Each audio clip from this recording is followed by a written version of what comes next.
One thing we started doing a few years ago is growing cover crops on all our plots that we're not using.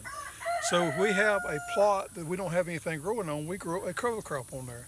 Cover crops have several different benefits, but the three I want to talk to you today about is adding organic matter back to your soil, nematode suppression, and also weed control. Now nobody has a worse pigweed problem than we do. And pigweed grows down here in the south all summer long. But as soon as we get a crop off of a plot, we'll put a fast growing cover crop on there and it outgrows the pigweed and shades it out, and it helps a lot with our pigweed control. You see this brown top millet here we planted, and we planted it thick, and you don't see any pigweed in there because it has suppressed that pigweed out. So we grow millet, we grow Sudan grass, we grow southern peas, and we grow buckwheat. It's just some of the summer cover crops we use for our summer cover crops.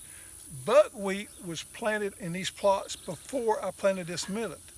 And when buckwheat starts going to seed is when you want to incorporate it back into the soil. Just like this millet here, it's fixing to go to seed, and now is the time to cut it down and incorporate it back into the soil.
One of the problems that we've had in the past is how to get rid of those cover crops, because they can get quite tall and hard to manage.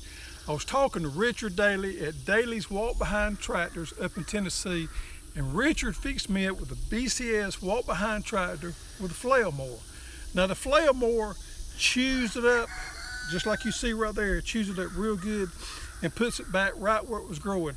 And this is great for adding organic matter back into your soil. Not only do we get weed suppression from the cover crop, but we get all this green manure added back to our soil, which is great because here in the south we have problems with organic matter because the sun and the heat just merely burns it up. So we like to add organic matter back to the soil as much as we can. And this millet is going to add a lot back. Now we'll give this a few days and let it dry out, and then we'll work it back into the soil.